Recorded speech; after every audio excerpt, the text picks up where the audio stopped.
Ryan Murphy has made a career turning iconic cultural moments into gripping dramas, including the trial of O.J. Simpson and the Menendez brothers, to the feuds of Betty Davis, Joan Crawford, and Truman Capote. Now we have Love Story, John F. Kennedy Jr. and Carolyn Bessette. It's not a question of if I want to spend the rest of my life with you. It's a question of if I'm cut out to be Mrs. JFK Jr.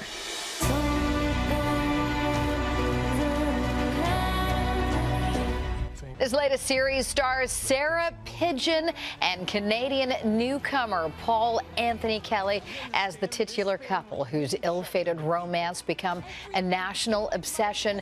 And Sarah and Paul join me now.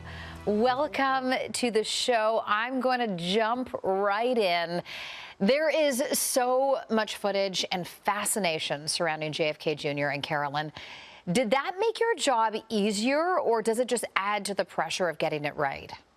You know, your first impression of Carolyn, considering she is this so famous for her minimalist fashion, she has this wildness about her, and she's funny. It turns out she was a total, her apartment was supposed to be a mess, clothes everywhere, which you would not expect out of someone who looks so effortlessly like sharp and put together and simple. You know, I find it really interesting that she was sort of full of these, what you would think are contradictions. But yeah, she was vivacious and funny and so witty, clearly ambitious, and talented at what she did, and a real people person, very sensitive. But I think she's seen in such, we're so familiar with her photographs that I think it's hard to remember that she was this sort of full, exciting, exuberant young woman, living in New York in the 90s. Paul, what about John? Yeah, John lived his whole life with this relationship with the press. I mean, from day one, the moment he was born, he was, on Time magazine. But what I learned about him that struck me was that his utmost desire was just to be a regular guy. He just wanted to be a dude, like hanging out, having a good time, being there for people, supportive. He definitely lived up to his image in the press, but I think deep down inside, he was really trying to do it his own way. And I find that very admirable. It was actually uncanny at times how spot on you both were, be it the voice, the mannerisms, the wardrobe. But getting back to the voice, Paul, for a second. You're Canadian, shout out, you're one of us.